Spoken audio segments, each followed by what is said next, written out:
जिसका भोजन नीरस उसका भजन सरस, जिसका भोजन सरस उसका भजन नीरस। पक्की बात है, अनुभवगम्य, अनुभव की बात है।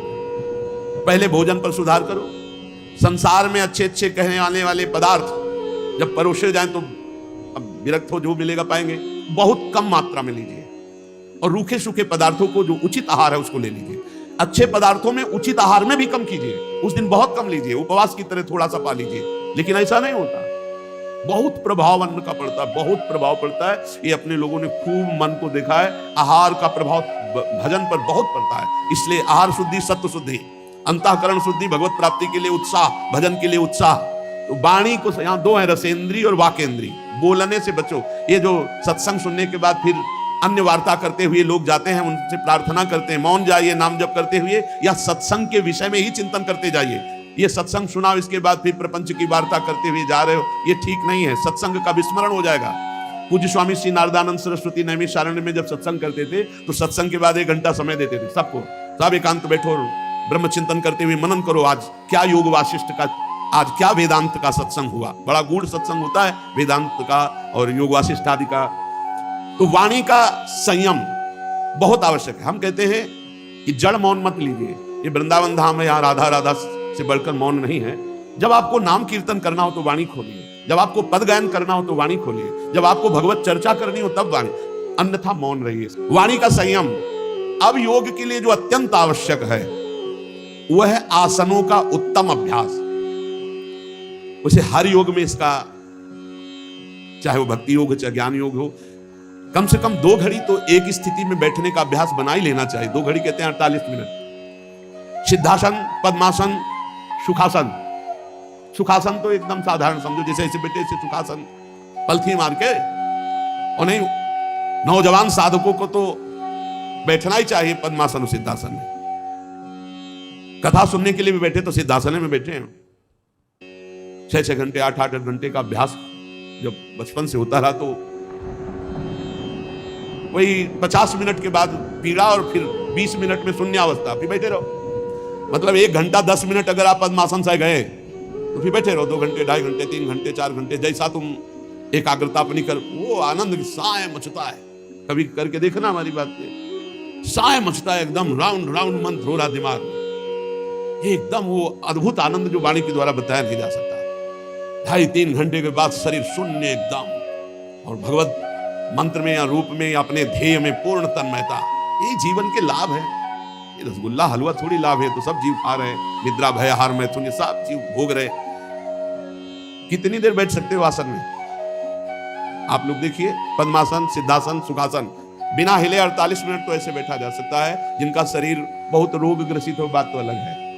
अभी आप लोग सब नौजवान हैं, अधिकतर साधक तो हमें लगता है 1-1.5 घंटा तो बैठने का अभ्यास साधनों में होना ही चाहिए। कि हम जो साधन कर रहे हैं, वाणी पाठ ही कर रहे हैं तो पद्मासन लगा के बैठे, वाणी पाठ सीधे से। इंद्रियों को वश में करने वाला, मन को वश में करने वाला, शरीर को वश में करने वाला, स्वभाव पवित्र, चरित्र उत्तम, सातरति सा लोकांतारते। उपासना में अपने तन मन को अधीन न किया तो उपासना का है कि भाई। एक उपासक कह रहे थे कि हम जब समाज में व्यवहार में जाते हैं तो बड़ा विक्षेप होता है, बाहर से कहीं से आए थे, कच्चा हो अभ्यास। 1 मिनट में भरी सभा में, 1 मिनट में शून्य, खत्म। अब आप बोलो हल्ला बचाओ तो चिड़िया चहचहा रहे हैं। लक्ष्य पे स्थित अभ्यास योग युक्तेन चेतसा नान्यगामिना। एक ऐसे परमार्थ थोड़ी होता है भरी बाजार में समाधिस्थ हो जाए, भरी बाजार में अपने इंद्रियों को ब्रह्मागार वृत्ति में एकदम डुबो दे, तब तो कुछ कमाई हो रही है। हम आए हैं 3 दिन से भोजन नहीं मिला, लेकिन भगवदाकार वृत्ति में कोई अंतर नहीं पड़ा, इसमें आए हैं। हमें पूरा जगत उपहास करे, अपमान करे या सम्मान करे, हमें इससे कोई फर्क न पड़े, हमारा भजन चलता रहे। आसनों का अभ्यास। अगर आप ब्रह्मचारी हैं, आप आहार संयमी हैं और आप आसनों पे बैठते हैं, सवाल ही नहीं उठता कि आपके अचानक कोई चोट लग जाए, बात अलग है। वायु जनित पीड़ा योगी को कभी नहीं होती, अवस्था जनित बाधा योगी को कभी नहीं होती, ऋतु जनित बाधा योगी को कभी, उसके लिए 12 महीना समान होते हैं, क्योंकि एकाग्र होकर अपनी प्राणवायु का संयमन किए हुए आसनों के द्वारा शरीर को। तो यही आनंद लेने के लिए तुम भगवत मार्ग में, चाहे प्राकृतिक भोगों का या परमात्मा जनित आनंद, तो प्राकृतिक भोगों के लिए फिर बाबा जी बनने की क्या आवश्यकता थी?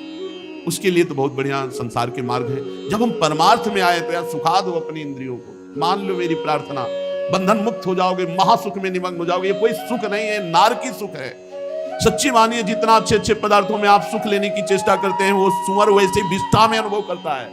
जैसे आप अच्छे अच्छे गद्दा में सोने की चेष्टा, वो कीचड़ में वैसे ही सुख लेता है। जैसे आपको बच्चे प्रिय से उसको बच्चे प्रिय, कोई अंतर नहीं। अंतर इतना है, वो भजन करके भगवत प्राप्त नहीं हो सकता। आप मन को एकाग्र करके परमात्मा चिंतन से भगवत प्राप्ति कर सकते हैं। अन्य योनियों में भगवत प्राप्ति की गुंजाइश नहीं।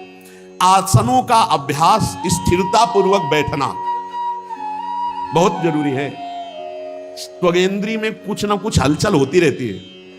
अगर आप एकाग्रता थोड़ी कीजिए तो देखिए, जहां आप एकाग्र हो यहां खुजला है, कुछ ना कुछ वो हलचल त्वगेंद्री, उसी हलचल को रोकना है। अब वो मन कहेगा यहां खुजलाहट हो रही, राधा राधा, यहां हो रही राधा राधा राधा। अभी मान लो, नहीं तो फिर जब प्रकृति शासन में लेती है तो हो जाता है। अभी परमात्मा आराधना से प्रारब्ध को क्षय कर लो, संचित कर्म को भस्म कर लो, क्रियमाण को निष्प्रभावित कर दो और भगवत प्राप्त हो जाओ। अगर अभी ज्यादा दुलार करोगे शरीर को, तो कुछ मिनट प्रार्थना, 48 मिनट कम से कम नवीन साधक बिना हलचल के एक आसन में बैठना सीखे। इतना तो करो कभी भी। अरे बहुत बड़ा समय है अपने पास, 24 घंटे। अरे अभ्यास नहीं करोगे तो आप 10 घंटे सो लो, फिर भी आलस नहीं जाने वाला, फिर भी नहीं जाने वाला। भगवान कपिल देव जी कहते हैं प्राण वायु का संयमन करना वैसे बहुत सुखद है भजन के लिए। निरंतर नाम चलाने के लिए प्राणवायु का संयमन बहुत। और हम आपसे कह रहे हैं, इसमें भक्ति योग के लिए हम कठोर प्राणायाम का आदेश नहीं करते, पर इतना तो होना चाहिए। जैसे आप नाम जप कर रहे, धीरे धीरे नाम जप करते हुए ऊपर श्वास लेते जा रहे, अधिक से अधिक नाम जप करते हुए। हम बिल्कुल पकड़ने की बात एक भी नहीं कह रहे, और ये सब अनुभूत हम बातें कह रहे हैं। अपने तो प्राणायाम का अनुष्ठान गुरुजनों के सामने नैष्ठिक ब्रह्मचर्य में हुआ था। संन्यास मार्ग में योग प्रधान मार्ग होता है। धीरे धीरे नाम या मंत्र जपते हुए ले जाए, बिल्कुल नहीं पकड़ रहे, बस बंद कर दिया, नाम जप कर रहे, जितना छक के नाम जप, फिर धीरे से छोड़ दिया, फिर श्वास निकाल दी, फिर श्वास नाम जप करते हुए देखो, अभी अभी आपका मन एकाग्र हो जाएगा, भागना बंद कर देगा। ये आंतरिक कुंभक और एक बाह्य कुंभक है। श्वास छोड़ दी नाम जप करते हुए, अब ली नहीं, बंद कर दी। अब प्राण व्याकुल जब हो के लिए अब फिर छोड़ दिया एकदम नाम जप करते हुए, फिर खाली को रोक लिया। ये बाह्य कुंभक है। कोई नहीं जान पाएगा कि आप प्राणायाम कर रहे हैं। आराम से धीरे से लीजिए। अगर हो सके तो 10 बार खींचा छोड़ दिया, खींचा छोड़ दिया, जैसे अनुलोम विलोम, उससे थोड़ा नाड़ियों को शुद्ध अवस्था प्राप्त हो जाएगी। और फिर ये कीजिए, आप देखिए आपकी भूख बढ़ेगी, आपके जो पाचन तंत्र में विकार हो रहे हैं वो दूर हो जाएंगे, आपकी जो शरीर में पीड़ाएं होती हैं वायु के कारण वो दूर हो जाएंगी, और सबसे खास बात, हमारा भजन में एकाग्र हो जाएगा मन। ये अनुभूत बात कर रहे हैं, ये की हुई बात कर रहे हैं। और इसमें खास बात है कि कभी कोई परेशानी आने वाली नहीं। जैसे रेचक कुंभक प्राणायाम जो है ना, अगर इनमें गुरु के सानिध्य से जरा भी आप अलग हट करके मनमानी करेंगे और त्रुटि हो जाए तो रोग होने की संभावना है। कोई भी योग करने के 30 मिनट के अंतर में जलपान न किया जाए, 30 मिनट तक खाली रह जाए, चाहे वो शारीरिक योग किया हो या प्राणायाम का योग किया हो। जैसे व्यायाम आदमी 30 मिनट नहीं, एकदम गर्म शरीर में ठंडा जल जाएगा, वो वायु रोग पैदा कर देगा। प्राणायाम में तो बहुत सावधान, प्राणायाम के बाद अगर आप पानी पी लेते हैं तो कई तरह के रोग हो जाते हैं, बहुत सावधानी की जरूरत होती है। इसमें आपको कोई परेशानी नहीं, 30 मिनट बस कुछ मत खाइए पिए। प्राण का जब सूक्ष्म होना तो मन का एकाग्र होना और ब्रह्मचर्य परिपक्व होना, तीनों एक कनेक्शन है। ब्रह्मचर्य ठीक होना, मन का एकाग्र होना, प्राणों का संयमित होना, प्राणों का संयमित होना, मन का एकाग्र होना, ब्रह्मचर्य ठीक। यही तो हमारे भगवत मार्ग में उत्साह बढ़ाने वाला है, यही हमें भगवत मार्ग में तेज प्रदान करता है। कभी थकान नहीं लगती, कभी थकान नहीं। ब्रह्मचारी को कभी थकान नहीं, थकान शब्द से संबंध ही नहीं होता कि आप थक गए। अब शरीर रोगी है वो बात अलग है, नहीं तो थकान शब्द ब्रह्मचारी के जीवन में नहीं होता। और ये जीवन इसीलिए मिला है, हर समय आपकी ऐसी दिनचर्या कि उस दिनचर्या में आपको 1 मिनट भी प्रपंच के लिए समय नहीं है। लेकिन साधक बेपरवाह रहते हैं, भगवत प्राप्ति से परवाह करते हैं शरीर सुख का, इसीलिए लक्ष्य तक नहीं पहुंच पाते। फिर इंद्रियों पर विजय प्राप्त। जो इंद्रियां विषयों में जा रही हैं, विवेक के द्वारा उनको समझाकर बार बार हटाना बहुत कठिन है। ये प्रमथन स्वभाव की हैं। मन भी प्रमथन स्वभाव वाला, इंद्रियां भी प्रमथन स्वभाव वाली। तो जब हमारी इंद्रियां किसी भोगों के दृश्य को देखा या भोगों का चिंतन किया या तृष्णा भोगे हुए भोग को पुनः भोगने की इच्छा की, उस समय विवेक के द्वारा हमें काटना होता है। किसी भी भोग में किंचन मात्र सुख नहीं है, ये परम सत्य बात है, शास्त्र की बात है, हृदय की बात है। कितना भी सुंदर भोजन बना के दिया जाए और चिंतन भर भोजन का ना होने पावे तो किसी भी भोग में सुख नहीं कि हमारी जिह्वा को आकर्षित कर ले। बाद में पूछा जाएगा, कुछ पता नहीं चलेगा, क्योंकि हमारा चिंतन कहीं और था। चिंतन जब हम पहले उसका करते हैं भोग का सुखद, तो हमें भोग में सुख मिलता है। नहीं, भोगों में सुख नहीं है। ये शास्त्र, ब्रह्म ऋषि, भगवान, संतों की वाणी है। भोगों में सुख नहीं, सुख तो भगवान में है, प्रभु में है। ये मिथ्या भोगों में सुख नहीं है। इंद्रियों को समझाओ, नहीं पूरा जीवन व्यतीत हो जाएगा और नष्ट कर देंगी। विषयों से हटाकर अपने लक्ष्य में बार बार लगाना मन और इंद्रियों को, यही साधना है। मन और इंद्रियों का स्वभाव है प्रकृति की तरफ जाना। मना कष्टान इंद्रियाणि प्रकृति स्थान करसति। और साधक का स्वभाव है इनको परमात्मा में लगाना, बस इतनी बात है।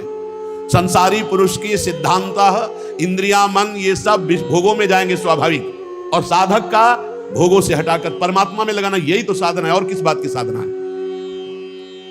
मन को अपने लक्ष्य पर केंद्रित रखना, अपने लक्ष्य पर लगाए रखना, और भगवान की लीला चरित्रों को सुनकर उनका चिंतन करना, और व्रतादि साधन भी करना।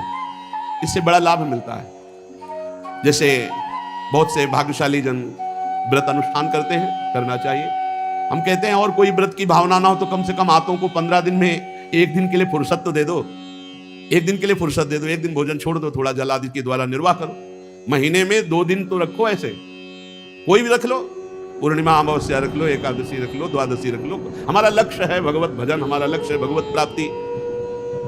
जो ये व्रत है इनसे हमें जीवनी शक्ति बढ़ती है। ऐसा ना समझे कि इनसे कमजोरी आती है। आप देख लीजिए, 15 दिन में एक दिन भोजन छोड़ दीजिए, कोई दिन ऐसे स्वाभाविक छोड़ दीजिए। भगवान नाम जापक के लिए हर दिन भगवत स्वरूप है, हर तिथि भगवत स्वरूप है, हर समय मंगल स्वरूप है। उसके लिए कोई ज्यादा, कोई बड़ा, कोई घटा, ऐसा नहीं। हर समय जब एक रस भगवत भजन चलता है ना, तो तिथि, वार, ग्रह, नक्षत्र ये सब बराबर हो जाते हैं। हमारी हर तिथि अक्षय तृतीया है, क्योंकि जो अक्षय है भगवान का नाम, भगवान का स्वरूप, उसी में हमारा चित्त लगा है। हर मिनट, हर घड़ी अक्षय है। क्षय उनका है जो संसार का चिंतन करते हैं। अगर 15 दिन में हो सके तो एक दिन भोजन छोड़ना सीख लो। अगर ऐसा ना हो तो सुबह बाल भोग करके छोड़ दो और अगले दिन राजभोग करो, ऐसा कर लो। नहीं, एक दिन पानी से चला लो काम, और ये कोई जान ना पावे। है ऐसे उपासक कई दिन जल पर रह गए और बाद में कोई जाना नहीं, वो जब अपने परिचय तो फिर बहुत अच्छा लगा, हृदय से आशीष निकलता है। हाँ, सचेष्ट साधक को आप ऐसे चलो, गुप्त चुपचाप। अगर कोई पूछे भी तो थोड़ा भी उधर में शाम टाइम देख लेंगे, जैसा प्रभु प्रेरित करेंगे। ये साबित ना होने पाए कि आप ऐसा कर रहे हो। और ऐसा भी व्रत ना रहे कि बोले व्रत है, बहुत प्रकार के पकवान बना के कूटू और सिंघाड़ा और ये वो, इसका खीर, सवा के चावल का खीर, कूटू के पूड़ी पकौड़ा, ये सिंघाड़ा का हलवा। मत रहो व्रत, रोटी दाल पालो, मत रहो ऐसे। एकादशी रहना है तो सुबह से शाम तक भजन करो, 4 बजे कुछ ले लो, कुछ फल, दूध, जल, जिससे एक बार 24 घंटे में सुबह से ये नाश्ता, वो फलाहार, ये फलाहार, इससे बढ़िया है। रोज से तो अच्छा वही है, ऐसे अरहर की दाल और रोटी मिलती है। और वैसे कितने पकवान मिलते हैं। ऐसे पकवान वाले व्रत नहीं, ऐसे पकवान वाले व्रत नहीं जिनमें हमारी वृत्ति रसेंद्री में प्रधान भाव रख करके विचरण करे, उसे व्रत नहीं कहते। इसी को मारने के लिए तो हम व्रत रहे, रूखा सूखा। एक आध सेव ले लीजिए, थोड़ा दूध ले लीजिए, आप मरोगे नहीं। एक दिन भोजन नहीं करोगे तो मरोगे नहीं, अमरत्व की तरफ बढ़ोगे। लेकिन व्रत भी आजकल लोग जो है ज्यादा आहार वाला ही करते हैं। हम धन्यवाद उन व्रत को देते हैं जो कोई जान न पावे, कोई व्यवस्था नहीं, 24 घंटे में एक बार थोड़ा सा कुछ भोग लगा के ठाकुर जी को, बोले हमारे ठाकुर जी भूखे ना रहे। ठाकुर चलो बड़ी श्रद्धा है, बनाओ पकवान, भोग लगाओ, इसके बाद बांट दो। स्वामी हरिदास जी उत्तम भोग लगाए, मोर मरकट को सेवाएं। सुबह से शाम तक खूब 56 भोग लगाओ और ब्रजवासियों को पवाओ, गौओं को पवाओ, बंदरों को पवाओ, अन्य जीवों को पवाओ। तुम बस जरा सा किनका ले लो तो हम माने। गेट खुलेगा नहीं, अंदर ही बर्बाद नहीं होना है, शाम के भी दबा के पाना है, और व्रत भी हम है। ऐसे व्रत के लिए भगवान कपिल देव जी ने कहे, व्रत का अनुष्ठान करने से बहुत आनंद मिलता है, जीवनी शक्ति बढ़ती है, भगवत भजन में बहुत बड़ी वृद्धि होती है। हमने देखा है इसको, बहुत बड़ी वृद्धि। जब गायत्री अनुष्ठान था तो गुरुदेव जी की आज्ञा से कई वर्ष अन्न नहीं पाया गया। फलाहार में, वो गांव के फलाहार में क्या होता है, उबली हुई आलू या गुड़, या बहुत कृपा हो गई तो दूध, सेव, संतरा, तो साल 2 साल में कभी कोई आ जाए गंगा किनारे, बड़ा आनंद, गंगा जल पी के थोड़ा गुड़ आदि थोड़ा। और प्राणायाम जो है ना भूख की पीड़ा होने देता है, ना शरीर को कमजोर होने देता है। ये 2 चीजें हमने पकड़ी। प्राणायाम ना भूख की पीड़ा होने देता है, ना शरीर को कमजोर होने। दिनचर्या वैसे ही, और तेजोमय दिनचर्या, प्राणवायु का संशोधन, प्राण बहुत बलवान हो जाते हैं। जितना स्थूल प्राण होते हैं उतना कमजोर हो जाते हैं, और जितना सूक्ष्म प्राण होते हैं उनमें तेज होता है, भागवतिक तेज होता है। चित्त को सदैव एकाग्र करके परमात्मा में लगावे। हे माता जी, भगवान के चरण कमलों का ध्यान करना चाहिए। स्थिर आसन पर बैठकर प्राणवायु संशोधन करके इंद्रियों को विषयों से हटाकर वाणी को मौन, मन को निशंकल और परमात्मा चिंतन। अब देख रहे हैं अपने भगवान के चरणारविंद। पहले तलवे से शुरू करते हैं। भगवान के श्री चरण के तलवे में वज्र, अंकुश, ध्वजा, कमल, ये मंगलमय चिन्ह है। लाल लाल तलवे हैं, अद्भुत लालिमा भगवान के श्री चरणों से। और भगवान के फिर हम श्री अंगुलियों का ध्यान करते हैं। भगवान के नख चंद्र से अद्भुत तेज प्रकट हो रहा है और वो तेज हमारे हृदय में प्रकाशित हो रहा है। ये हम ध्यान अपने हृदय में कर रहे हैं। भगवान के सांवले चरणारविंद, लाल लाल अरुणिमा लिए हुए तलवे, जौ, वज्र, अंकुश, ध्वज आदि मंगलमय चिन्ह, कैसी सुंदर अंगुलियां और उनके कैसे सुंदर नख से अद्भुत कांति तेज प्रकट हो रहा है। शास्त्रों में तो वर्णन, शास्त्र कोटि सूर्य समप्रभा, सहस्त्र सहस्त्र हजारों हजारों करोड़ों करोड़ों सूर्यों के समान भगवान की नख कांति का तेज है। भक्तजन जब ऐसा ध्यान करते हैं तो उनके अज्ञान अंधकार का नाश होकर ज्ञान प्रकाशित होता है। भगवान के चरणों का ध्यान। वैसे उपासक तो चलते फिरते उठते बैठते हर समय गौर वरण सावल चरण रच मेहंदी के रंग, ये तो ऐसे छाए रहते रहना चाहिए। हम लोगों का ध्यान कैसा होना चाहिए? पलकन को जैसे अधिक पुतरिन सो अति प्यार, ऐसे श्री राधा वल्लभ लाल के पल पल चरण संभाल। ऐसे सी लाडली लाल के छिन छिन चरण संभाल। पलकन को जैसे अधिक पुतरिन सो अति प्यार, ऐसे गौर वरण सावल चरण रच मेहंदी के रंग। तीन तरुअन तर लुठत रहे रति जुत कोटि अनंग। अति सुकुमारी लाडली पिय किशोर सुकुमार, दोनों सुकुमार तत्व प्यारी जो प्यारे जो कैसे गलबैया देवे निकस कुंज ठाढ़े भय भुजा परस्परं। श्री राधा वल्लभ मुख कमल निरख नयन हरिवन। दिखाई नहीं दे रहे आपको? सांवले गौर चरणारविंद आपके हृदय में आज्ञा चक्र में नहीं झलक रहे? गौर वरण सावल चरण, देखो कैसे लालजू का वाम चरण दाहिने चरण को क्रॉस करते हैं। ललित त्रिभुवन कैसे गोरे चरणारविंद दोनों पार्श्व में विराजमान। कैसा सुंदर नूपुर, कैसा सुंदर महावर श्री लाडली जी की, कैसे लालजू के श्री चरणों में मेहंदी रंगी हुई। यही तो हमारे धन है, यही हमारी सिद्धि है और यही हमारी साधना है, अटूट है। इन्हीं का चिंतन करें। हृदय के अंधकार को दूर करके अद्भुत ज्ञान प्रकाश, इन्हीं के धोवन से गंगा जी प्रकट हुई हैं, जो त्रिभुवन के पाप का नाश करते हुए महादेव जी के माथे पर विराजमान है। अलकनंदा देवगंगा, मंदाकिनी पाताल गंगा, भागीरथी भूतल गंगा, तीनों लोगों को पाप ताप रहित करती हुई महादेव जी के माथे पे जो विराजमान है, सिर पर जो विराजमान है, वो गंगा जी कौन है? इन्हीं सांवले चरणारविंद का धोवन तो है, जिनके पवित्र जल को मस्तक पर देवाधिदेव महादेव धारण करते हैं। जब कोई श्री भगवान के चरणों का ध्यान करता है तो जैसे इंद्र वज्र का प्रहार करते तो पर्वत चकनाचूर हो जाता है, ऐसे भगवान के चरण कमलों का चिंतन मात्र पहाड़ के पहाड़ पाप को नष्ट करके आनंद प्रदान करता है। माता जी फिर भवभयहारी अजन्मा श्री हरि के चरणों से ऊपर की तरफ बढ़ते हैं ध्यान में, फिर पिंडलियों का ध्यान करते हैं, फिर घुटनों का ध्यान करते हैं, फिर विश्व विधाता ब्रह्मा जी की माता सुरवंदिता कमल लोचना लक्ष्मी जी अपने कर कमल से जो दबा रही हैं भगवान के उन जंघादेश का चिंतन, ऐसे चरण दबा रहे। फिर भगवान की अलसी के फूल के समान नीलवर्ण और बल की निधि गरुड़ जी की पीठ पर शोभायमान दोनों सी चरणों का, चरण से लेकर जंघा तक का ध्यान करते हैं। भगवान के फिर नितंब बिंब का ध्यान करते हैं। फिर जो नितंब में पीतांबर बंधा हुआ है वो घुटनों तक ऐसे फहरा रहा है।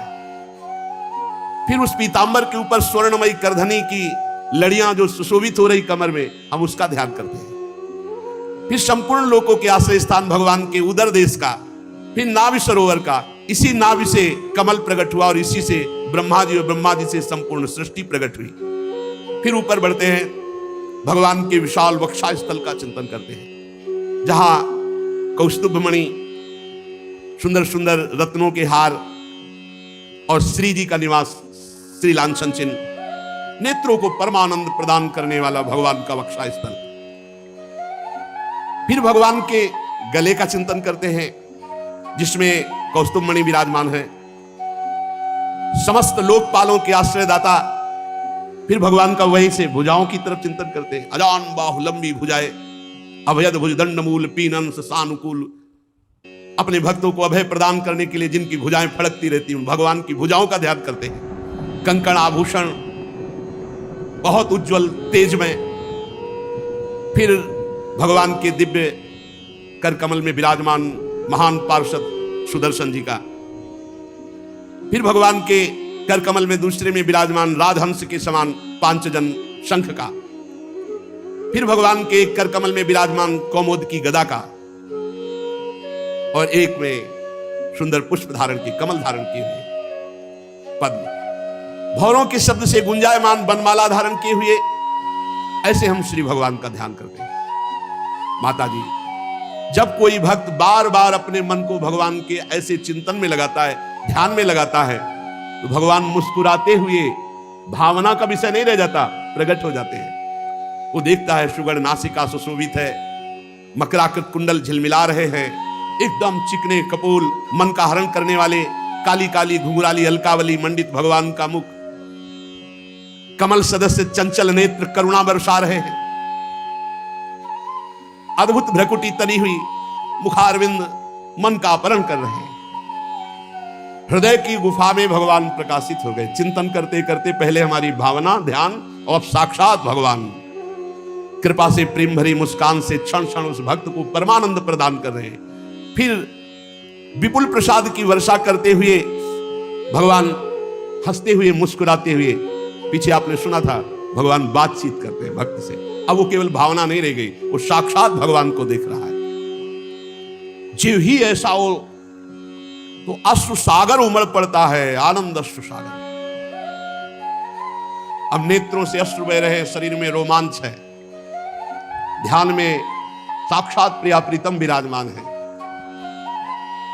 गदगद सुर नैना सजल दंपति रस रहे भीन, ई गति वृंदा विपिन में फिरे प्रेम तनलीन।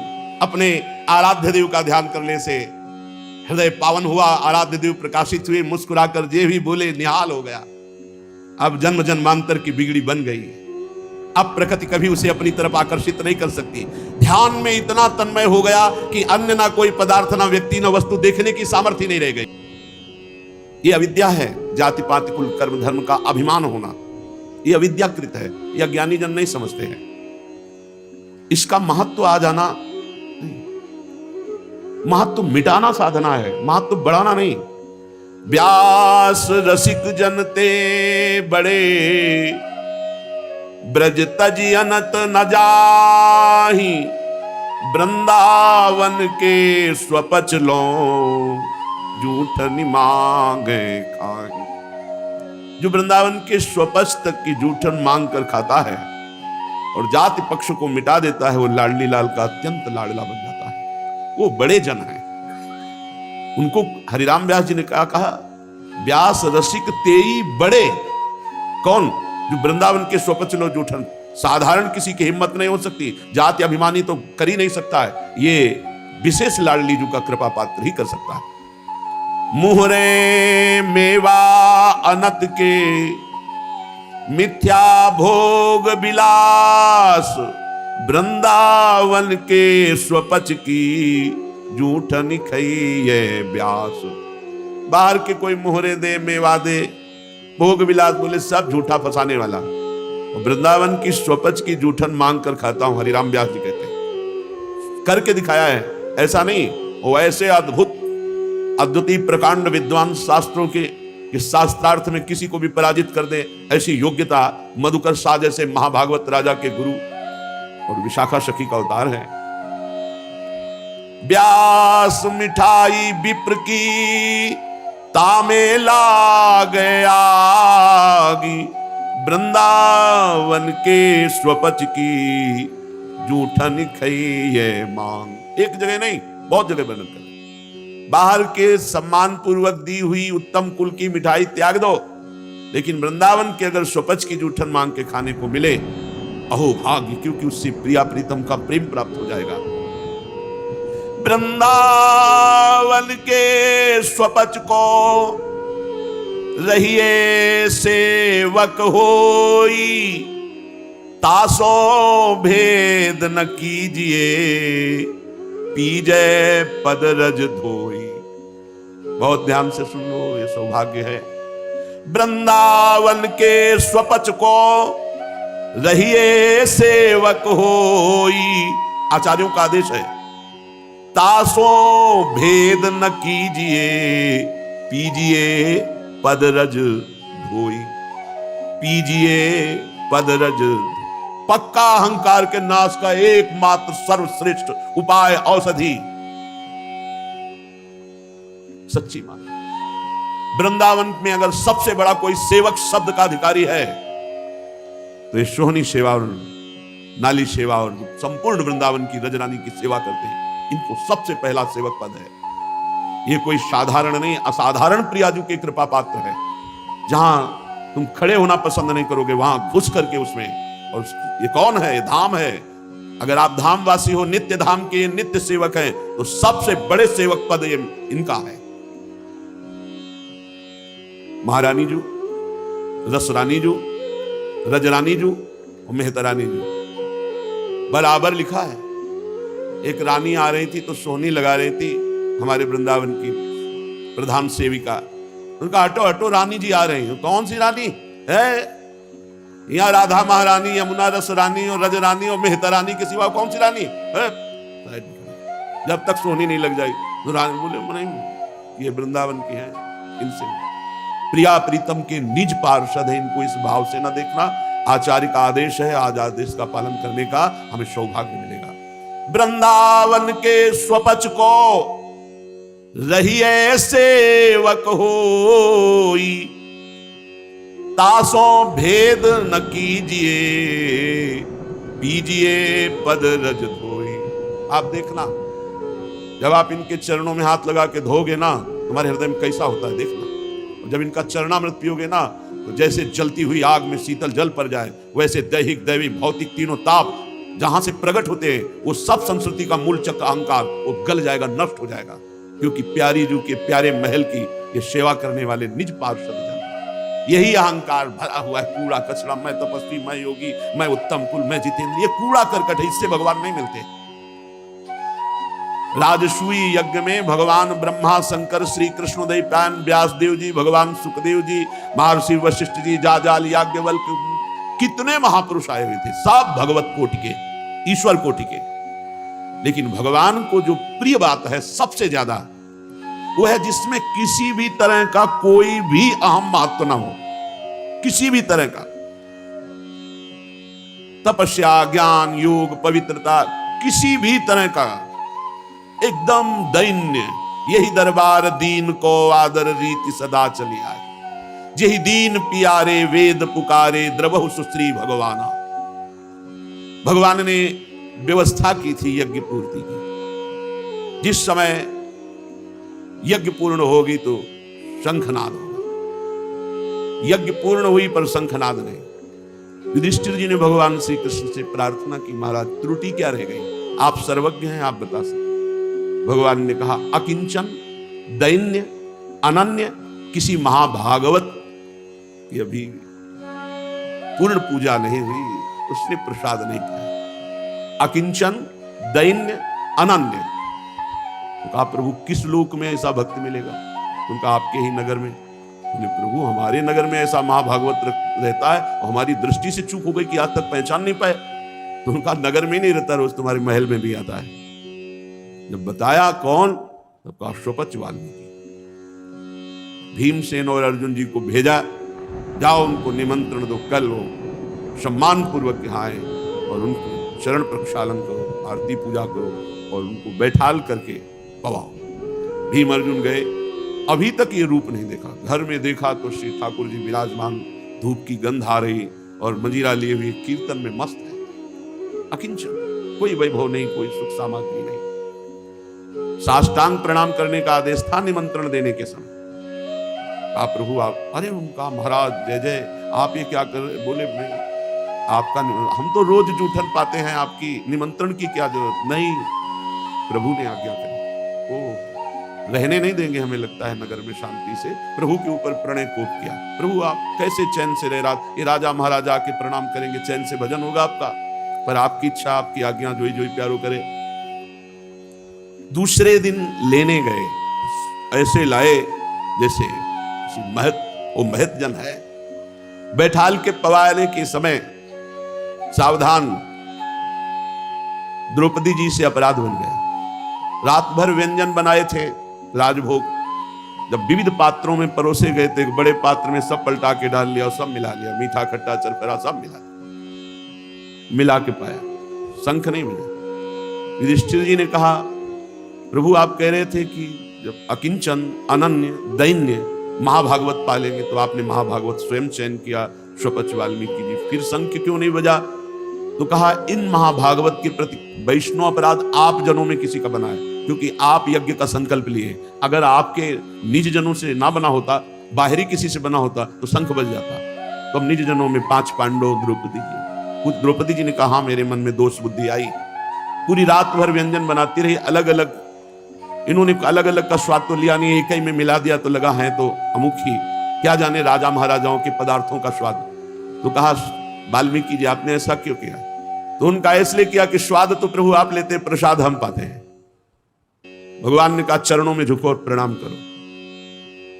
सब पांडवों ने, द्रौपदी जी ने जो ही चरण वंदना की कि प्रभु मेरा अपराध क्षमा, देवी शंखनाद हो गया।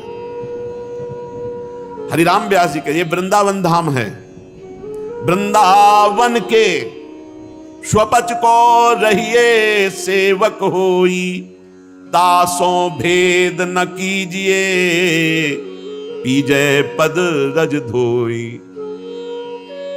जब पूर्णता का अवसर आता है तब भगवान कृपा करते हैं। हमने संतों से सुना है, आद्य गुरु भगवान शंकराचार्य जी दिग्विजय करके जब काशी में गंगा स्नान करके जा रहे थे, तो मक्खियां भिनभिना रही, ऐसा रूप रखा देवाधिदेव महादेव जी ने, बहुत ही मलिन वेश ऐसे, और बहुत सेवक चल रहे थे, बड़ी स्फूर्ति से सबको चिरते हुए, और शंकराचार्य जी के समीप जाके ऐसे टक्कर मारी, और तो वह दूर दूर, तो कहा, कौन, किससे दूर? ओहो, बस मुस्कुरा दिए, समझ गए।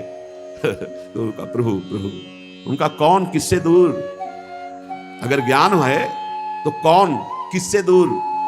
बस, तासों भेद न कीजिए, पीजे पद रज धोई, व्यास कुली नहीं कोटि मिली, पंडित लाख 25, स्वपच भक्त की पानही, तुलैन तिनके शीस। जो भगवान के धाम का, भगवान के नाम में, अहो वत्स पचतो गरियान यदि भाग्य वर्तते नाम तुभ्यम, कह रहे करोड़ों कुलीन और 25 लाख उत्तम कुल वाले, उस महाभागवत की समानता नहीं कर सकते जो धाम नाम रूप लीला में मगन है भगवान की। गोस्वामी जी ने कहा, तुलसी जाके मुख से धो क्यों निकसत राम, ताके पग की पग तली और मोरे तन की चाम। व्यास स्वपच बहु तरि गए, एक नाम लवलीन, चढ़े नाव अभिमान की, बूढ़े बहुत कुलीन। जो जाति अभिमान कुलाभिमान में है, डूब गया संसार चक्र में। बहुत से ऐसे स्वपच जो भगवान नाम भगवत धाम का आश्रय लेकर परम पद में आरूढ़ हो गए। व्यास बड़े हरि के जना, सदा रहत भरपूर, खात खवावत घटत नहीं, जो समुद्र के पूर। वो बड़े हरि के भक्त हैं, जन हैं, जिनको ये भरोसा है कि मेरा भरण पोषण भगवान से होता है। और भगवान कैसे हैं? अथाह समुद्र, ज्ञान के, वैराग्य के, लक्ष्मी के, वैभव के, सबके। बोले खात खवात खूब लुटार है, पाई भर कहीं चिंता शोक नहीं, और ना उनके कभी कमी पड़ सकती है, क्योंकि वो भगवान रूपी समुद्र के भरोसे है। कभी कमी नहीं पड़ सकती, जैसे समुद्र से कितना भी जल खींच लो अंतर नहीं पड़ सकता, ऐसे जो भक्त उदार भाव से सबका स्वागत सम्मान पवाते रहते हैं, कभी कमी नहीं पड़ सकती। व्यास बड़े हरि के जना, जिनके हरि आधार, निस दिन हरि के भजन में, घटत न कबहू प्यार। वे भगवान के बड़े भक्त जन हैं जिनका हृदय से केवल भरोसा भगवान का है, रात दिन भगवान के भजन में डूबे हुए हैं, वहां कभी किसी बात का घाटा नहीं। भगवत प्रेम, भगवत भक्ति, लोक परलोक का सब वैभव उनके चरणों में लौटता है, जिनके हृदय में एकमात्र भगवान का आधार भरोसा है। श्री हरि भक्ति न जानही माया ही सोहेत, जीवत हुए है पात की मरिके बनी है प्रेत। ये जो भक्ति का नाटक करके, पाखंड करके, रुपया और नाना प्रकार का संसारिक और अपवित्र आचरण, तो बोले जीते जी तो ये पातकी हैं, मर के भूत बनेंगे, प्रेत बनेंगे। श्री हरि भक्ति न जानही माया ही सोहेत, जीवत हुए है पात की मर के बनी है प्रेत। तो एक बात बस गही रहे श्री राधा वल्लभ धाम, और अनेक सुभक्त सो मेरो नाहिन काम। एक अनन्य हो जाए राधा वल्लभ के धाम, ये राधा वल्लभ का धाम, चाहे राधा बाक्य बिहारी कहो, चाहे राधा रमण कहो, चाहे राधा गोविंद देव, चाहे राधा मदन मोहन, चाहे राधा दामोदर, है तो वही। जिन सखी की कुंज में गए वो सखी उस नाम से पुकार रहे। जब राधा वल्लभ जी गलवहियां दे करके भ्रमण करते तो संपूर्ण कुंज निकुंजे उन्हीं की, और ये सखियां आचार्य रूप से उन्हीं का नाम रख, जिनकी कुंज में पहुंची वो लाडला प्रभु का स्वरूप का नाम रख दिया। प्रभु तो हमारे वही हैं, प्रिया प्रीतम। बोले जो प्रिया प्रीतम से संबंध नहीं रखते, धाम से संबंध नहीं रखते, प्रेम नहीं, प्रिया प्रीतम, हमको ऐसे जनों से संसर्ग नहीं करना, उनसे अपनापन नहीं रखना। जो केवल माया का ही चिंतन करते हैं, भोगों का चिंतन करते हैं, नाटक करके माया लूटना चाहते हैं। जम की मार बुरी है, छुटे न और उपाय, दृढ़ करि के हरि भक्ति कर तब हरि होई सहाय। बहुत ऐसे आचरण हो चुके हैं, ऐसे आचरण हो रहे हैं कि यमराज के यहां धुलाई होगी। बचना है तो भगवान के भक्तों की शरण लेकर विशुद्ध भक्ति करो, तो हरि सहायता कर देंगे, माया मुक्त हो जाओगे। व्यास भाव बिनु भक्ति नहीं, नहीं भक्ति बिनु प्रेम, कहा झूठी बात न कहे काश कहावे। हे भाई, बिना भक्तों की सेवा के भाव जागृत नहीं होता, और बिना भाव के भगवत प्रेम नहीं होता, और बिना भगवत प्रेम के झूठी बातें, झूठे भक्त का बहाना बनाने से भगवान की प्राप्ति नहीं हो जाती। जैसे पीतल कभी सोना नहीं बन सकता, कांसा पीतल आदि कभी सोने के दाम नहीं बिक सकता। सोना एक अलग धातु है, ये अलग धातु है। ऐसे छल कपट पाखंड दंभ नाटक, ये भगवान कह रहे मोहि कपट छल छिद्र न भावा। जो श्री भगवान की विशुद्ध भक्ति, तो भगवान के नाम में बहुत प्रीति होती। भक्त की सबसे प्रथम भक्ति का लक्षण है अविरल भगवान नाम प्रीति, अखंड नाम जप, तैल धारावत नाम जप। व्यास नाम सम नाम है, नाम समान न कोई, नामी ते प्रगट्यो विदित तदपि गर्वो होई। हरिराम व्यास जी कह रहे हैं प्रभु के नाम के समान केवल नाम है, प्रभु भी नहीं। नाम के समान नाम है, नाम समान न कोई। यद्यपि नामी प्रभु से ही प्रकट हुआ है नाम, पर प्रभु से भी बढ़ करके नाम है। तदपि गर्वो होई, इसलिए वही उपासक सर्वश्रेष्ठ महाभागवतों का रस अनुभव करेगा जो निरंतर नाम जप को पकड़ ले और अपने को सबसे छोटा नीच समझ ले, पार हो गया। तृणादपि सुनीचेन, अपने को सबसे नीचा, तृणते नीच अपन को कहत, सेवक जी कह रहे हैं। बस अपने में नीच भाव, निरंतर नाम जप, सबका इष्ट भाव, सबके प्रति मैं सेवक सचराचर, रूप स्वामी भगवंत। अगर ऐसा भाव है तो बच जाओगे, नहीं तो हरिराम व्यास जी कह रहे हैं व्यास कनक रुकामिनी तजिए भजिए दूरी, हरि सो अंतर पारही मुख दे जय है धूरी। व्यास कनक रुकामिनी, ये लांबी तलवार, चले हुते हरि भजन को बीच ही लीनी मारी। यदि नाम जब चल रहा है वो अपने में सबसे दीन भाव है, छोटा भाव, सब स्वामी हम सेवक, पार हो जाओगे, कोई प्रश्न नहीं आएगा। और अगर अहंकार किए तो कनक कामिनी और कीर्ति, ये तुम्हारे मुख में कालिक पोत देंगे, अर्थात ये हरि स्मरण में अंतर डालकर अपने अधीन करके तुम्हें रौंद देंगे।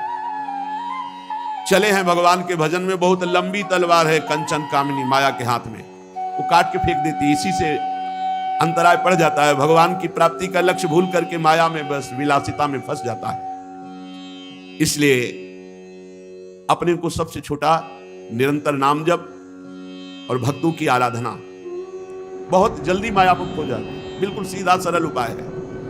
और अभक्तों से दूरी,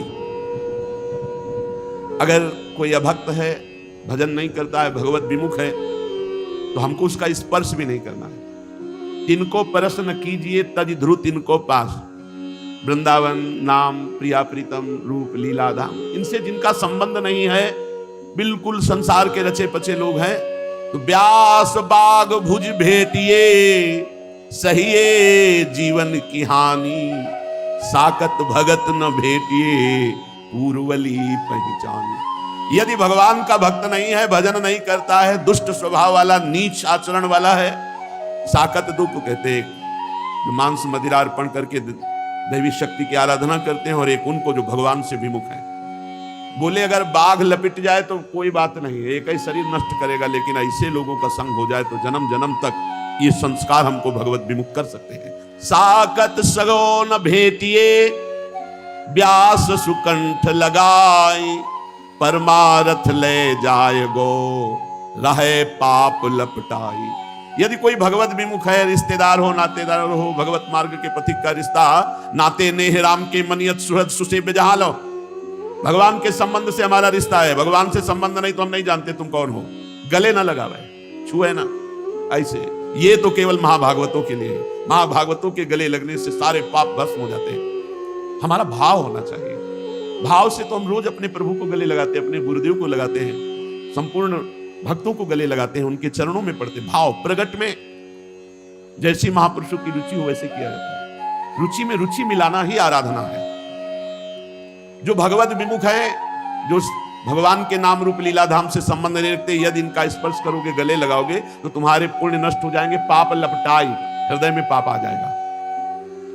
और व्यास बिगूचे ते गए साकत रांध्यो खाई, जीवत विष्ठा स्वान की मरे नरक ले जाए।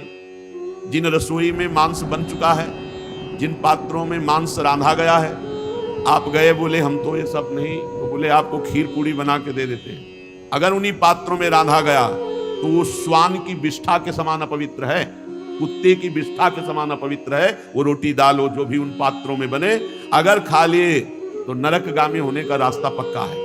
तो जो भगवत विमुख है, दीक्षा नहीं लिए, भजन नहीं करता, कोशिश करे ऐसे लोगों के यहाँ भोजन न पाए, जिनकी रसोई में अंडा मांस मछली ये सब बनते हैं। भगवत विमुख है, उपवास भले कर ले, मान लो रिश्ते नाते में जाना भी पड़े ऐसे गृहस्थी में, तो आज हमारे उदर में दर्द है, ऐसा बहाना आदि बना दे, उनका दिया हुआ पकाया हुआ भोजन न पाए। कह रहे साकत सगोन भेटिए इंद्र कुबेर समान, त्रिभुवनपति इंद्र की तरह वैभव, कुबेर के समान वैभव। बोले बिल्कुल नहीं, उनका स्पर्श नहीं, ये भगवत मार्ग के लिए अत्यंत आवश्यक है। बोले जैसे बहुत से पुरुषों से अनुराग रखने वाली वैश्या देखने में बड़ी सुंदर साध्वी लगती हो, लेकिन उसका स्पर्श मात्र आपके सारे पुण्यों का नाश कर देगा, वैश्यागामी का सारा पुण्य नष्ट हो जाता है। साकत भैया सत्रुषम बेगहि तजिए व्यास, जो वा की संगति करे करी है नरक निवास। शराब पीता है, मांस खाता है, व्यभिचार करता है, गंदे आचरण करता है, हम दूर से, नजदीक संबंध मत रखें उनसे। और वो किसी भी जाति का है, भगवान का भजन करता है तो उसका चरणोदक लेकर पिएंगे। भगवत धाम नाम रूप लीला से जिसका संबंध है, वो हमारा आराध्य देव के समान पूज्य है। और जो नाम रूप लीला धाम से विमुख है, वो कितना भी बड़ा कोई भी हो, इंद्र कुबेर समान, तो भी हम स्पर्श न करें, उनका दिया हुआ भोजन न पाएं, क्योंकि हमारी भक्ति में बाधा पड़ जाएगी और नरकगामी वृत्तियां हमारे अंदर प्रकट हो जाएंगी। भोजन का बहुत बड़ा प्रभाव, स्पर्श संग का बहुत बड़ा प्रभाव। हम वही भोजन वही स्पर्श जो नाम रूप लीला धाम से जुड़े हुए हैं। चलते हैं श्रीमद् भागवत महापुराण, जिसमें भगवान कपिल देव जी से माता देवहूति जी प्रश्न करती हैं और सर्वलोक ज्ञान समुद्र भगवान कपिल देव जी उत्तर देते हैं। भगवान ने जब माता जी को उपदेश किया, आप कल सुन रहे थे कि देहाभिमान अहंकार ही जीव की दुर्गति का कारण है, और उसके नाश के कुछ सूत्र बताए थे, उनकी पुनरावृत्ति करते हैं क्योंकि ज्यादा लाभप्रद है। पहला था चित्त को अर्थात मन को जहां जहां हट करके नाम जप कर रहे हैं, भगवत ध्यान कर रहे हैं, उससे मन चंचल होकर भागता है। ये सबकी शिकायत है कि हमारा मन भजन में नहीं लगता, भागता है। भागने दो, तुम मत भागो, कुछ नहीं बिगाड़ेगा मन कह रहा मैं अमुक पदार्थ चाहिए, अमुक भोग चाहिए, आप चुप रहो, राधा राधा राधा, सुनो मत, वो शांत होने लगेगा। मन को जीतने का सहज उपाय है मन को सपोर्ट ना देना।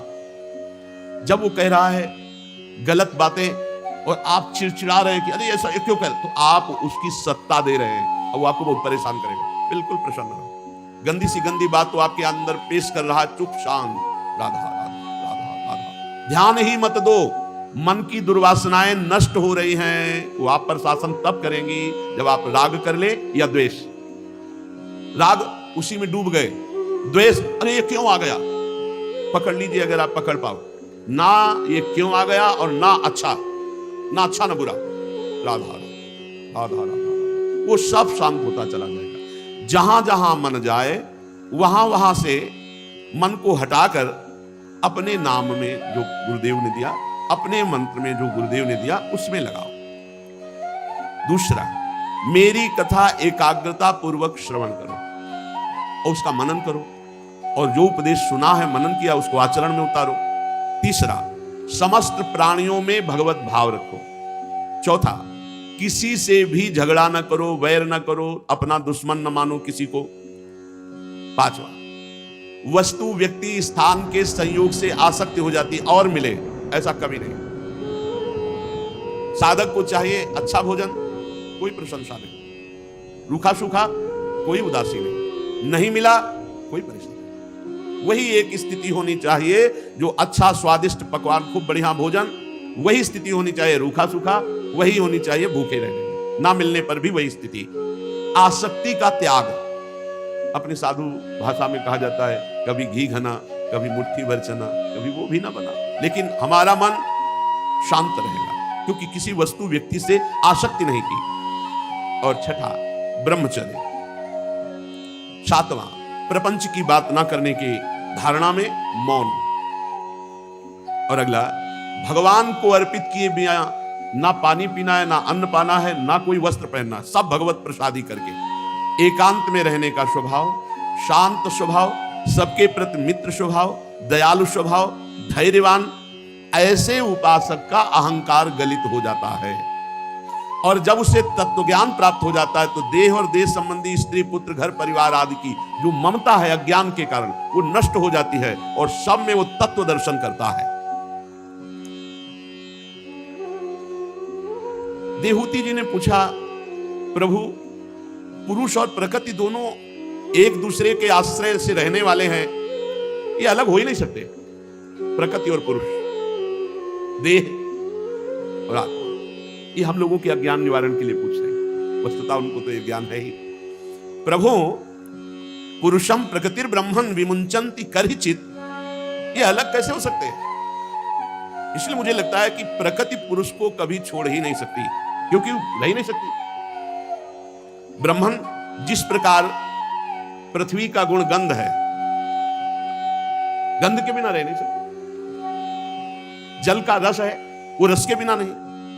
उसी प्रकार पुरुष प्रकृति के बिना नहीं रह सकता, ऐसा हमें लगता है।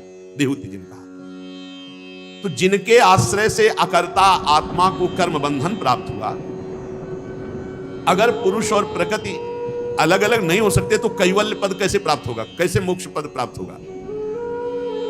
प्रभु ये मुझे संशय है कि प्रकृति पुरुष अलग अलग कैसे रह सकते हैं। श्री भगवान ने कहा, माता जैसे काष्ठ में अग्नि रहती है पर दिखाई नहीं देती, आप घर्षण करो दो काष्ठ लेकर बहुत तीव्रता से तो चिंगारी उठ पाए, उसमें अग्नि का वास है। और जब अग्नि उत्पन्न कर ली जाए तो अग्नि लकड़ी को भस्म कर देती, केवल आग रह जाती है। इसी प्रकार यदि साधना की जाए तो प्रकृति भस्म हो जाएगी। प्रकृति किसे कहते हैं? कल आपको याद है प्रकृति किसे कहते हैं? तो बोले 24 तत्वों को प्रकृति कहते हैं। बोले कौन कौन से 24 तत्व हैं? बोले पंच महाभूत और उनकी तन्मात्राएं, शब्द स्पर्श रूप रस गंध और अंतःकरण चतुष्टय, 5 ज्ञानेंद्रियां, 5 कर्मेंद्रियां, 24 तत्वों को प्रकृति कहते हैं। और इसी प्रकृति में जो अपनापन कर लिया, मैं मेरापन कर लिया, उस आत्मा को जीवात्मा कहते हैं। वो 25वां तत्व है, कल चर्चा हुई थी। तो ये जो प्रकृति में अपनापन हो गया है, जब कोई निष्काम भाव से गुरु प्रदत्त उपासना को बहुत काल तक करता है, ध्यान रखना, जो गुरु प्रदत्त उपासना को, अपने धर्म को निष्काम भाव से बहुत काल तक करता है और मेरी कथा बहुत काल तक सुनता, जब बहुकाल करी सत्संगा तब हो सब संशय भंगा। बहुत सुंदर बात है। अपने गुरुदेव के द्वारा दी हुई उपासना को बहुत काल तक एक नियम, और भगवान की कथा को बहुत काल तक, बहुत काल से फंसा हुआ मन भोगों में है, तब उसके अंदर तत्व चिंतन चलता है। उस तत्व चिंतन से ज्ञान, ज्ञान से प्रबल वैराग्य, और प्रबल वैराग्य से नियम, और फिर नियम से ध्यानाभ्यास, मन की एकाग्रता, इससे अविद्या प्रकृति भस्म हो जाती है। गाढ़ चिंतन भगवान का, शरीर का चिंतन छूटा, खत्म। जैसे काष्ठ में अग्नि रहती है, मंथन करने से प्रकट होकर उस काष्ठ को भस्म कर देती है, ऐसे ही इसी शरीर में हमारा अपनापन हो चुका है। इसी में हम साधना करते हैं और साधना से प्रकट ज्ञानाग्नि के द्वारा शरीर भाव को भस्म करके सहचरी भाव को, भगवत भाव को प्राप्त हो जाते हैं। स्वतंत्र बंधन मुक्त हो जाता है। अब उस बंधन मुक्त पुरुष का प्रकृति कुछ नहीं बिगाड़ सकती। किसका? जिसने गुरु प्रदत्त साधना बहुत काल तक की, बहुत काल तक सत्संग सुना, फिर उससे प्राप्त तत्व चिंतन, सब में प्रभु है, इस तत्व चिंतन से बढ़ा हुआ ज्ञान, ज्ञान से दृढ़ वैराग्य, वैराग्य से अपने इष्ट में एकाग्रता, और एकाग्रता से तन्मयता, तन्मया। अब इष्ट में तन्मय तो भस्म हो गया देह भाव। अब ऐसे जिसका देह भाव नष्ट हो गया, भाव देह को प्राप्त हुआ है, उसको अब प्रकृति दोबारा कभी अधीन नहीं कर सकती। जैसे सोए हुए पुरुष को स्वप्न में बहुत से अनर्थ देखने पड़े, लेकिन जब जग गया तो स्वप्न वाला अनर्थ अब उसको भोगना नहीं पड़ेगा। ऐसे ही जिसको ज्ञान प्राप्त हो गया है, भगवत चिंतन में तन्मय हो गया, अब प्रकृति उसको विक्षेप नहीं डाल सकती, जो भगवत प्राप्त है। जिसे तत्व ज्ञान हो गया है, या जिसका मन निरंतर भगवान में रम गया है, इन दो को प्रकृति कुछ नहीं बिगाड़ सकती। लेकिन बहुत कठिन है। अनेक जन्मों, भगवान के अनेक जन्मों से बहुत समय तक हमारा चिंतन भोगों में रहा है, शरीर में रहा है, संसार में रहा है। अब इस चिंतन को पलट करके आत्मस्वरूप में या भगवान में लगाना बहुत कठिन है। अगर लगा लिया तो ब्रह्मलोक पर्यंत समस्त भोगों से वैराग्य प्रदान करने वाला ज्ञान प्रकट हो जाएगा चिंतन से।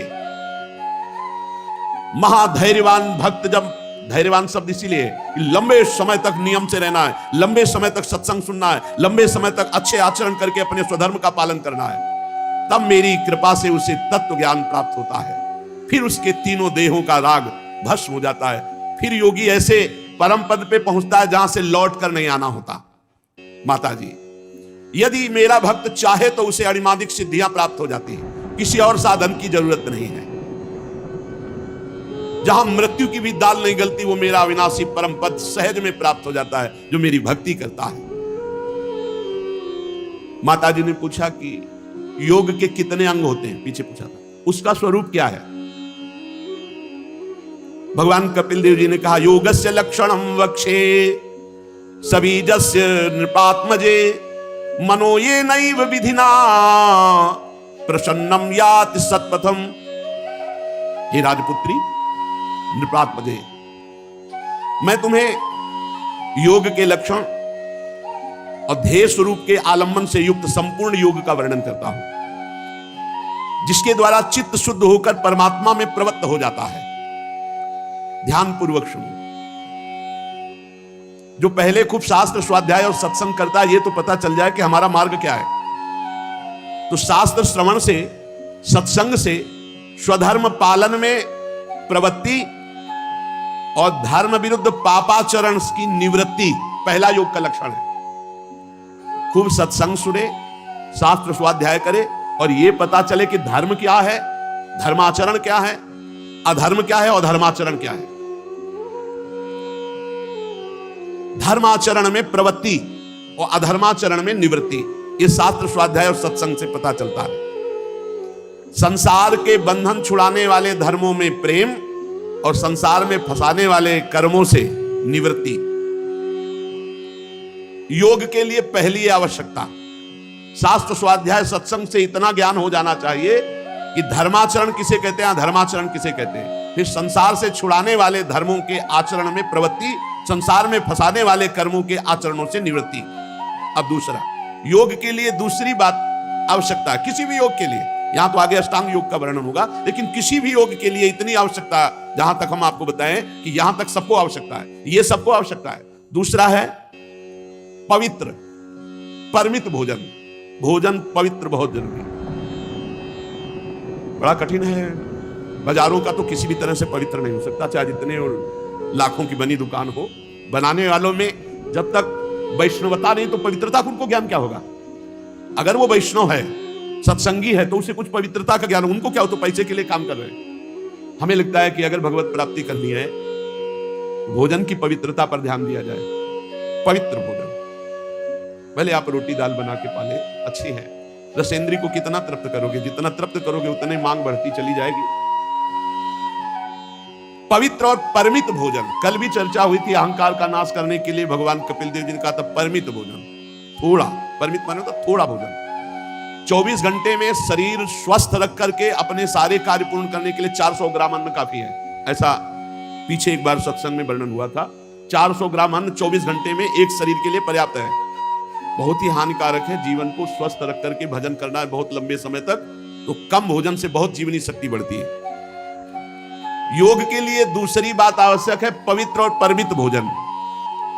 और फिर योग के लिए तीसरी बात आवश्यक है कि जहां हम रहें वहां का आसपास वातावरण भागवतिक होना चाहिए, बहुत आवश्यक है। अपने लोगों के ऊपर तो विशेष कृपा है कि संत समुदाय के बीच में रहना, संत जनों के बीच में रहना, कितना हो भाग्य कि हमें साधु मंडली के बीच में रहना। हम चाहे भी तो कुछ नहीं कर सकते, क्योंकि साधु मंडली के बीच में रहने में हर समय हम पवित्र रहते हैं।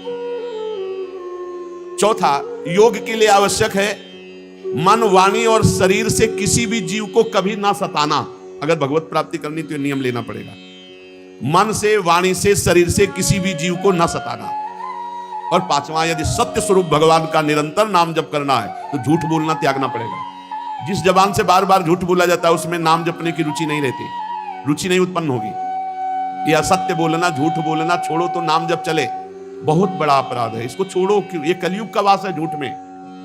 जो द्वित कीड़ा है उसका संबंध झूठ से है, और झूठ में कलयुग का वास है।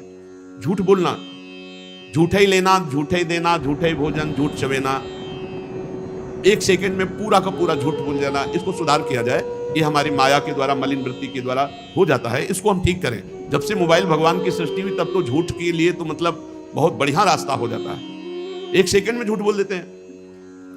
हाँ, अभी तो नहीं मिल पाएंगे क्योंकि हम आज तो अमुक जगह आए हुए हैं, आगरे आए हुए हैं, वहीं बगल की गली में आगरे आए, आज तो नहीं मिल सकते। ऐसे ऐसे झूठ बोले जाते हैं जो बिल्कुल, मोबाइल का प्रयोग बहुत लाभदायक भी है। सत्संग है, स्तोत्र है, बहुत बार हम सुनकर उसका लाभ ले ले, और बहुत कुसंग भी है मोबाइल से, तो कुसंग का त्याग करके सत्संग स्वीकार करें। झूठ बोलना छोड़ने पर योग जागृत होता है। झूठ बोलने वाला योगी नहीं हो सकता, योगी कभी झूठ बोल नहीं सकता। व्यवहार की प्रधानता रखने पे झूठ हो जाता है, परमार्थ की प्रधानता पे डर लगता है झूठ नहीं बोलना। जब व्यवहार की प्रधानता होगी तो झूठ बोलने में। और किसी की किसी भी वस्तु की चोरी न करें। जो चोरी करते हैं इधर उधर, वो फिर योग मार्ग में नहीं चल सकते। और आवश्यकता से अधिक संग्रह करना, भोजन करना, बोलना और सोना, 3 बातों पर तो नियम ले लो। भोजन का एक नियम रख लो, प्रायः 10-15 दिन में घूम के सत्संग में बात आती है। आपकी भोजन की एक मात्रा होनी चाहिए। एक दिन मात्रा तय कर लो, 1 कटोरी सब्जी, 1 कटोरी दाल और इतनी रोटी, इतना चावल, वो एक अपना तय कर लो कि इतने में हमारा पेट हो जाता है, बस उतना ही फिर नियम बनाओ। और धीरे धीरे एक एक कवल घटाओ, बढ़ाओ मती। एक एक गुलाब जामुन बढ़ाओ मती, उसे घटाओ। देखना, आप देखना बहुत आनंद रहता है जब आप अल्प आहार करेंगे। भजन की एक उन्मत्तता छाती है, आप कभी भी बैठ जाओ, भोजन पाया 15 मिनट लेट गए, फिर बैठ गए, अपना भजन में लगे। और जब आप गले तक पाओगे तो शाम तक तो उसको पचने में ही पूरी जीवनी शक्ति लगानी पड़ेगी, और शाम के फिर बजारू करनी है। बोले परान्नम दुर्लभम लोके देहोयम पुनः पुनः, शरीर तो बार बार मिल जाएगा, निमंत्रण थोड़ी बार बार। हाँ, परान्नम दुर्लभम लोके, जहां लिखा है दुर्लभो मानुषो देहो भजन के लिए, तो वहां जो भंडारा खाने में स्वाद और नाना प्रकार के पदार्थों में स्वाद आता है निमंत्रण में, तो वो कहते हैं परान्नम दुर्लभम लोके देहोयम पुनः पुनः, शरीर तो बार बार मिल जाएगा यार, निमंत्रण बार बार कहां मिलता है। बहुत सावधान, रसेंद्री है। और तपस्या करना, तब कहते हैं आए हुए काम क्रोध लोभ आदि के वेग को सह जाना। जैसे आप जा रहे हो, कोई नाटकी जा रहा है, अब वो अंदर आग जैसी कान के द्वारा जाके शब्द आग जैसा पैदा किए, उस ताप को सह गए आप तपस्वी है। अंदर काम वेदना जागृत हुई, जला रहा है, सह गए आप तपस्वी है। अंदर जो वेग आते हैं, काम के वेग, क्रोध के वेग, लोभ के वेग, इनको सह जाना तपस्या कहते हैं। तपस्या का मतलब ऐसा कुछ नहीं कि कपड़ा लत्ता उतार फेंक दिया तो तपस्वी, या आग के बीच में ताप रहे। बाहरी आग तापने में सहन कर सकते हो, लेकिन अंदर की आग सह जाए वही तपस्वी जी, जो अंदर के विकारों के वेग को सह जाए। बाहर और भीतर से पवित्र रहना सीखे, छल कपट आदि का त्याग, भीतरी पवित्रता, और जल और मिट्टी से बाहर की पवित्रता। और नियमित भगवान की पूजा सेवा होनी चाहिए। हर घर में ठाकुर जी विराजमान होने चाहिए। बिना ठाकुर जी के घर है कैसा स्मशान समझो, जिस घर में ठाकुर सेवा नहीं। जिस घर में ठाकुर सेवा नहीं वो घर है। जिस घर में भक्ति नहीं, नाम कीर्तन नहीं होता, भगवान की कथा नहीं होती, भगवान की आरती पूजा नहीं होती, तो उसमें मुर्दे ही तो रहते हैं। जिन हरि भगत हृदय नहीं आनी, जीवित सब समानते प्राणी, तो वो मुर्दा जहां तो स्मशान ही तो हुआ। ठाकुर जी विराजमान कितना सुंदर होता है। जब किसी घर में जाए, कहाँ है आपके ठाकुर जी, बढ़िया सिंहासन में ठाकुर जी विराजमान, उनका भोग लग रहा है, उनकी आरती हो रही, उनकी कथा हो रही, परिवार के सदस्य बैठकर कुछ मिनट कीर्तन कर रहे हैं। अहो भाग्य, वो गृहस्थी धन्य है जिनके घर में ठाकुर जी विराजमान है, जिनके घर में आरती पूजा। हे माता, वाणी का संयम उत्तम तप है। मौन व्रत, 1 मिनट में किसी की निंदा कर देगी, किसी की अवहेलना कर देगी, किसी की प्रशंसा कर, इसको बहुत शासन में रखना चाहिए। इसमें 2 इंद्रिय, एक रसेंद्रिय है खान पान वाली, और एक वाक इंद्रिय कर्मेंद्रिय जो बोलने का काम करती है। ये दिव्या बहुत संभाल लें। हमारे संतों ने कहा है कि अगर 10 इंद्रियों में 1 इंद्रिय काबू में हो गई, रसेंद्री, तो 9 काबू में हो गई, और रसेंद्री काबू में नहीं तो फिर और काबू। बहुत संभाल के इसको 2 प्रकार से ठीक करो। 2 इंद्रियां हैं, एक रसेंद्री, एक वाकेंद्री। पहले यही द्वारा इसे कब्जे में ले,